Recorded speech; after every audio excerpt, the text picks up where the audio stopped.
Use progressive tendon loading exercises for proximal hamstring tendinopathy. Now, there's been considerable buzz surrounding progressive tendon loading exercises for tendinopathies.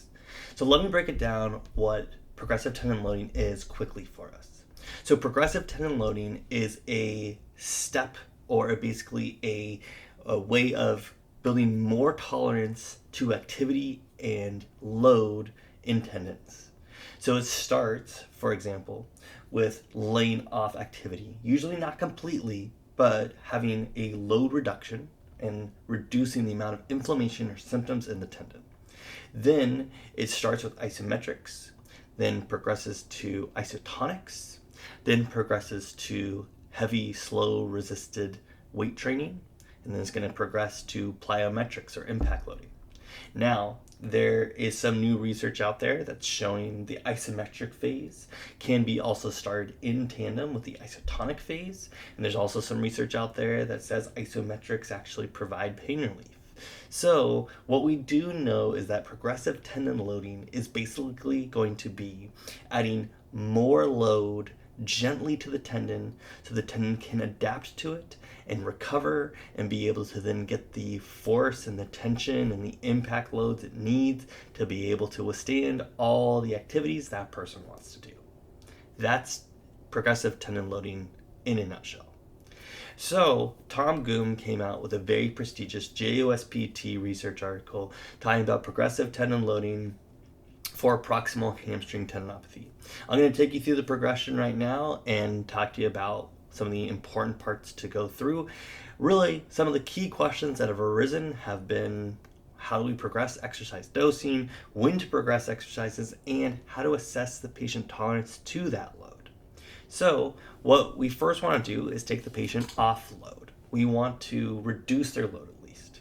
Now, again, I said just a moment ago, offload. We don't want to take them offload completely. We want to take them offload enough that they're recovering and getting less inflammation. However, if we just take them offload completely, it will get them less tendon capacity. It will actually delay tendon recovery, and it's just going to elongate rehab. So don't do that. However, then we do want to educate them on things like lunging, deep squats, hill running, sprinting. All those things can cause proximal hamstring tendinopathy and it really inflamed symptoms. If you want to learn more about how some of these loads affect the tendon, there's some really interesting research out there on that. To make a long story short, hip flexion is going to put a compressive force of the proximal hamstrings against the ischial tuberosity, and that's going to then ultimately put a lot of elongated tendons on high force, which is then going to ultimately cause pain. So what we want to do is progress these exercises, but keep it within a stable amount. So we want to use load testing, which I'll identify for you. However, we want to keep symptoms between 0 to 3 out of 10, at least during exercise and at least during the 24 hours after exercise or activity. And the 4 stages, as we talked about before, include isometrics, isotonics, heavy slow resistance training, and plyometrics. So let's go ahead and break down each of these phases. Well, first off, I just want to talk about what the steps are. We can see it's just a nice little simple graph here. Isometrics, isotonics, heavy slow resistance loading, plyometrics. Now, there's some in-between things in here, and I'm going to talk about that first before we get into the nitty-gritty of what proximal hamstring tendinopathy progressive loading is. So in the isometric phase, what I don't have written here is that this can start with something as simple as a bridge hold for 5 seconds. It doesn't have to be a prescription. Now, I'm going to give you a very clear expectation of what to prescribe and what to dose for patients, but what I'm kind of telling you is that between the lines, that there's some give in clinical reasoning you can put in here. If your patient is having pain and symptoms with the recommendations or what the evidence shows is a good approach to proximal hamstring tendinopathy, it may not be the perfect thing for that patient.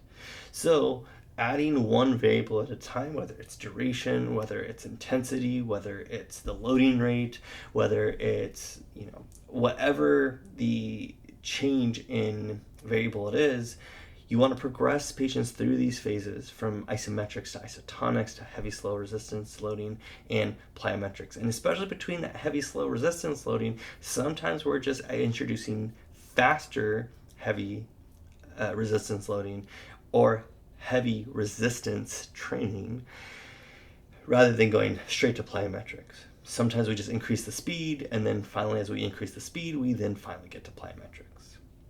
I'm delaying now talking about what I do want to talk about here, which is our process to go through with proximal hamstring tendinopathies. So one of the important things I just talked about was we want to keep symptoms low, and we want to maintain those symptoms being low.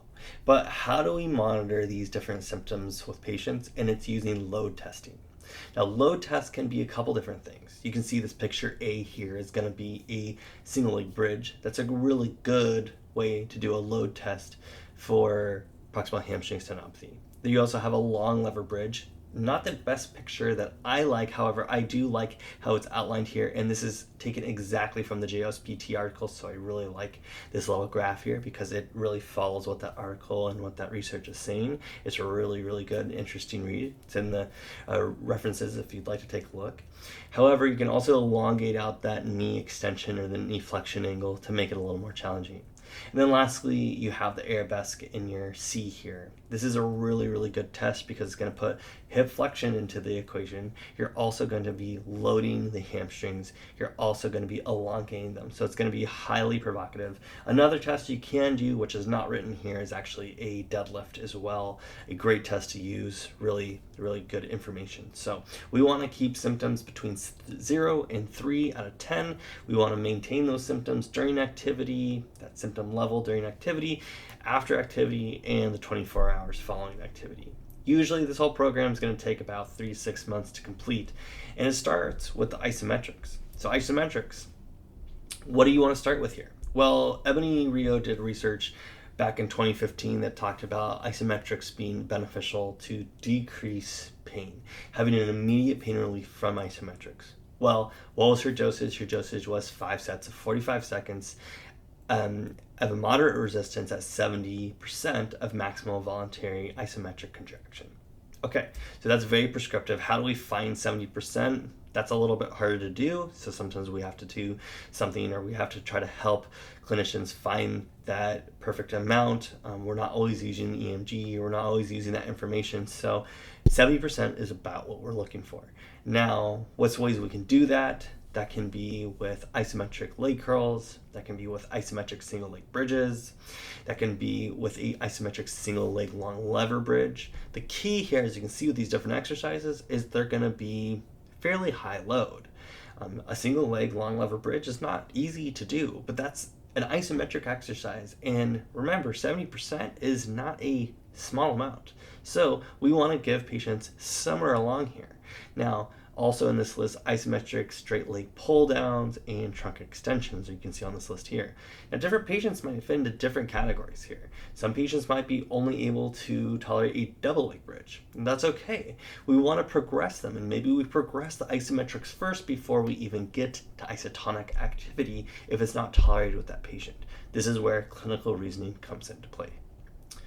So let's go to our isotonic phase. What does that look like? So we want to first start with minimal hip flexion. That's going to be one of the keys here. Hip flexion under approximately 30 degrees is where we're not going to elongate that hamstring tendon. It's going to make it so it's not compressing against the ischial tuberosity. That's going to make it so that it is much easier for us to be able to load this in a safe position. So it's going to reduce tensile loads, it's going to reduce compressive loads.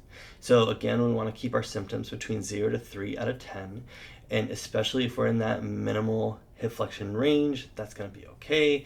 We're going to be using low load testing to confirm this, and at this stage, we're going to restore that hamstring strength in the capacity in that range of motion. Now, where do we start here? 15 rep max, and progressing to 8 rep max is about what we're going for. So we want patients to get tired after 15, 3 to 4 sets of that, and we want to give them a couple of these exercises. Now these should all be slow, 3 seconds during the concentric and eccentric phase. That's 6 seconds per exercise rep. That's a decent amount of time.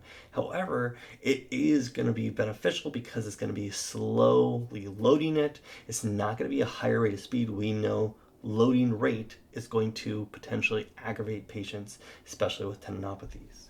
So what are some of the exercises we see at this stage? Well, we've got our prone hip extensions, the Nordic hamstring exercise, which is in our picture here, prone leg curls, supine leg curls, single leg bridge progressions as well. And I'll take a quick note to say the single leg bridge progression is a really good one to do. We can add weight to that. We can add more knee extension to that, and that makes it harder. That's a great one to do. It also doesn't have a lot of equipment, so patients can do it on their own and not really have to have a caregiver like the Nordic curls or a machine like the prone leg curls.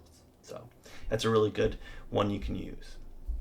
Okay, let's go on to isotonic exercises now. We're going to increase the hip flexion to 70 to 90 degrees. So we're getting more aggressive. We are getting more compressive forces. We're getting more tension forces. So now we're going to want patients to progress to this when they have 0 to 3 out of 10 pain at the higher load test, such as the arabesque. Now, dosage and frequency is going to be the same as stage 2. That's fine. We don't need to change our dosage. What we're just changing is the intensity of the exercise and the amount of hip flexion that the patient's going through. That's one of the keys you're going to find here. The more hip flexion the patient does, the more symptoms of proximal hamstring tendinopathy are most likely to occur. We talked about those tensile forces, those compression forces. Usually it's a combination of the two. So in this case, we are increasing the compression, increasing the tension on that proximal hamstring tendon. So what are some good exercises here? We've got our Romanian deadlifts, we've got our step ups, walking lunges, hip thrusts with weight, and a single leg deadlift. So now I want to talk specifically, single leg deadlifts are a great way to progress load here. We can limit our knee flexion so that we're keeping the knee straighter. That's going to bias the hamstrings. It's going to be a great way to put high load on the posterior chain. And it's also progressing hip flexion. We can modulate how far that patient's going. So it's a really good one to use. Also doesn't require a lot of equipment, which is great. Now let's finally get down to and you can see the single leg bridge deadlift there, by the way, in E, as you can see. Now let's talk about our energy storage loading phase. So you notice I'm not calling it plyometrics because plyometrics is actually more jumping, while energy storage is more going quick enough that the tendon is getting some energy storage and then releasing it. So energy storage is when it's quickly loaded or quickly elongated, and then it's going to contract more forcefully. So it's going to put more forces on the tendon. This is like when you're jumping. This is like when you're doing a fast movement. For example, a quick up and down squat would have some type of energy storage with it. Now, clinicians should start that impact loading after building strength in stages 2 and 3. We still want that 0 to 3 out of 10 pain level with all load testing. And obviously, we want to be able to initiate only the energy storage phase when we have lumbopelvic, knee, and ankle musculature support. That's really important. Sometimes we need to take a little time to focus on the knee, focus on the ankle stability first before we even go back and start in some of these phases. Now, as far as stage 4, it is the most provocative, so we want to be a little bit careful. Going slow is advised. We, at first, want to do exercises every 3 days. Every third day. So in this case, here's a typical week of what we could do. We could do a high, low, medium load tendons on 3 different days. And we follow that by a rest day. We do that twice a week. So for example, a day of stage 4 exercises would be followed by a day of stage 1, a day of stage 2 to 3, and finally a rest day.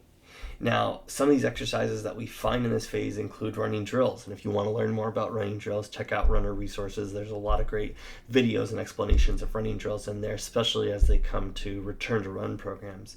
But this would include bounding or alternating leg split squats, A-skips, which many of us are familiar with, cutting, and then sprinter leg curls.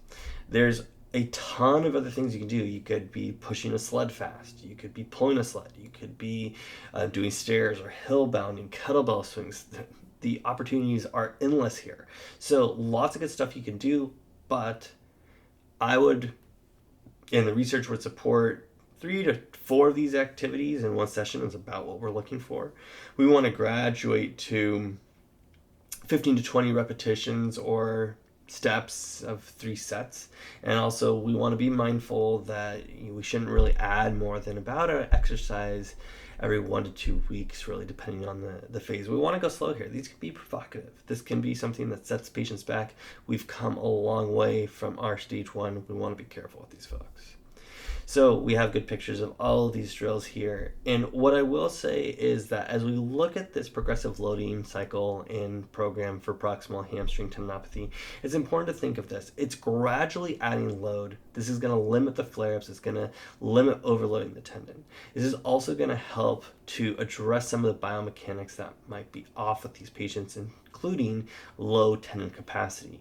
But also look at patients' running gait. We want to make sure that they're avoiding a couple key things for proximal hamstring tendinopathy.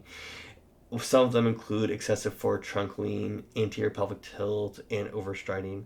Now, we're not really talking about gait retraining at this point, but you can consider doing things like cadence or changing the foot contact angle, and that can improve the running posture, or cues to improve posture itself can help as well. Really, more research is needed to validate this. There is some out there. However, as far as gait retraining, that's a little bit of a conversation for a different day.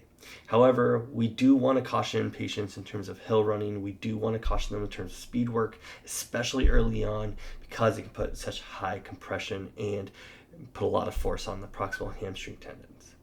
I hope that helps your patients with proximal hamstring tendinopathy. Check it out. Hope that helps them progress and get some great results. Have a great rest of your day.